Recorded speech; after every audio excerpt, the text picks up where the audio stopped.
Hi friends, welcome to Savi Samiyan. எனக்கு today's night dinner வந்து எங்க வீட்ல என்னன்னு பார்க்கலாமாங்க. சுட சுட சோயா பிரியாணி பண்ணியிருக்கேங்க. என் பசங்க வந்து பார்த்தீங்கன்னா 2 நாளாக கேட்டுகிட்டே இருக்காங்க. நானும் வந்து இன்றைக்கி செய்யலாம் நாளைக்கு செய்யலாம்னு சொல்லிட்டு இருந்தேன். சரி நைட்டு வந்து சரி டிஃபன் வந்து மாவு முடிஞ்சிச்சு நாளைக்கு தான். அதனால் இன்றைக்கி தான் அரைச்சி போட்டிருக்கேன். சரி ஓகே சோயா பிரியாணி பண்ணிடலான்னு சொல்லிட்டு பாஸ்மதி ரைஸில் சூப்பராக வந்து சோயா பிரியாணி செஞ்சாச்சு.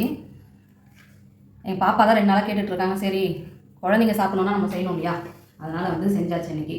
அவங்களுக்கு வித்தியாசம் நைட் டைம்ன்றதுனால வந்து நைட்டு டின்னருக்கு தானே நம்ம செஞ்சுருக்கோம். அதனால் வந்து நான் வந்து ரைத்தா எதுவும் பண்ணலைங்க. இது வந்து அப்படியே சுட சுட சாப்பிட்டாலே இந்த சோயாவை வந்து வச்சு இப்படி சாப்பிடலாம். ரைத்தா இருந்தால் இன்னும் சூப்பராக இருக்கும். இருந்தாலும் பரவாயில்ல நம்ம இப்படியே சாப்பிடுவோன்ட்டு நைட் டைமில் வேண்டாம் அப்படின்னு எல்லாருக்குமே கொஞ்சம் கோல்டு ஸ்டார்ட் ஆயிருக்கு. அதனால் வந்து ரைத்தாவை வந்து ஸ்கிப் பண்ணிட்டோம். உங்கள் வீட்டில் என்ன நைட் டின்னர் சொல்லி கமெண்ட்ல சொல்லுங்கள். இன்றைக்கி எங்கள் வீட்டில் வந்து நைட் வந்து சோயா பிரியாணி தான் சுட சுட நாங்கள் சாப்பிட போகிறோம். நீங்களும் வாங்க சாப்பிடலாம். இந்த வீடியோ பிடிச்சிருந்தா லைக் பண்ணுங்கள், ஷேர் பண்ணுங்கள், கமெண்ட் பண்ணுங்கள். நம்ம சேனலுக்கு சப்ஸ்கிரைப் பண்ணி சப்போர்ட் பண்ணுங்கள். Bye friends.